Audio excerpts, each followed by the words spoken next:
I saved up my first $100,000 when I was in my 30s, working a normal 9-to-5 job, making just an average salary. You know what? It was difficult. So, why are you aspiring to save $100K? I can tell you it gives you flexibility and stability once you reach it, and it will help grow your wealth faster due to compound interest. So, it might sound impossible, but in this video we're going to talk about the best money-saving tips to get you on the path to $100K.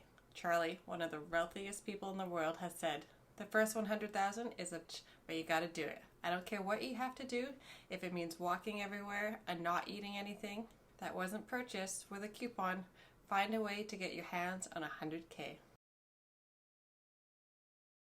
To start, you really need to work backwards. That's what worked for me for taking that big goal of $100,000 and then breaking it down into little goals. They say a good goal is saving 20% of your income, so take your annual income after taxes, divide it by 12, and figure out what you can achieve per month, and then determine per day.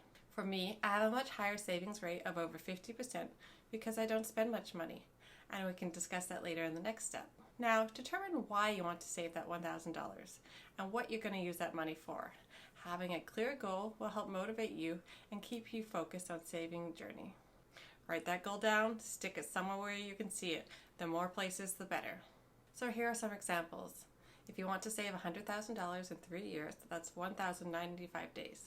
So your daily savings rate is going to be $91.32. If you want to do it over 10 years, your daily savings rate will only be $27.40. But note, these calculations assume you're saving the same amount of money every single day and don't consider factors like interest. Now we're going to talk about my favorite topic, budgeting and tracking. So I have two main ideas here to help you try and save that money.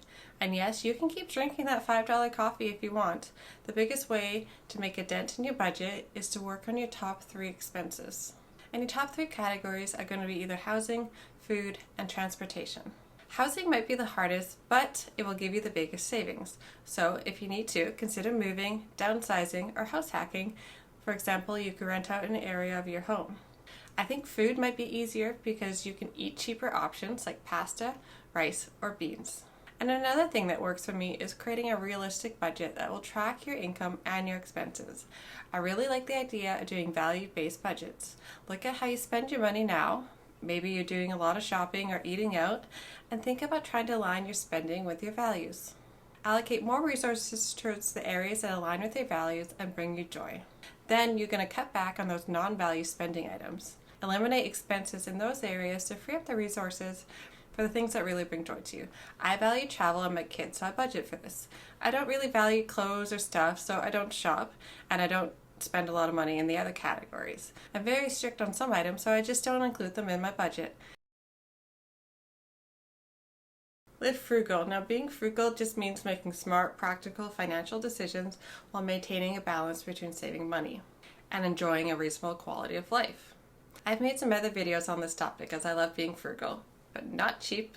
An example of some frugal habits that I do include budgeting, comparison shopping, using coupons, buying items on sale, avoiding unnecessary expenses.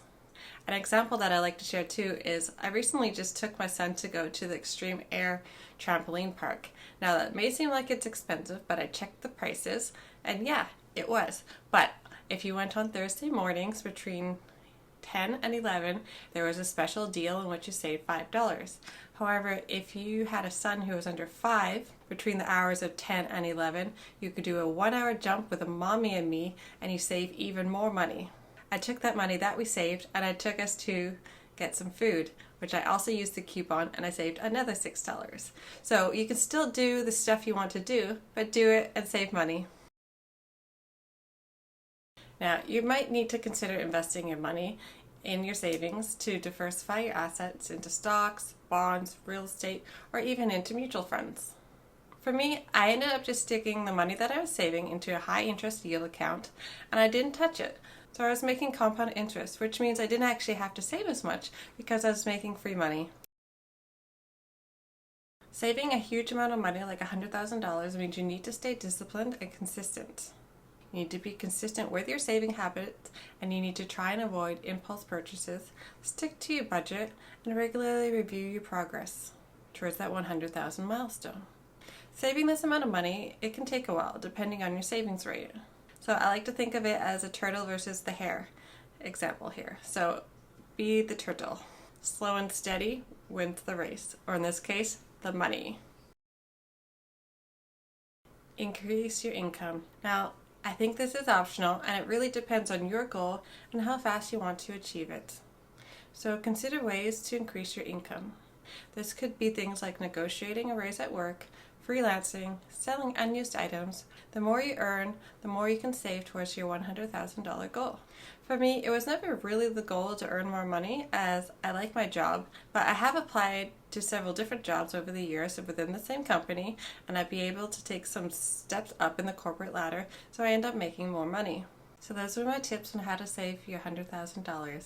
Subscribe if you want to learn more about financial literacy, and see you in my next video. Much love and thanks, Tracy.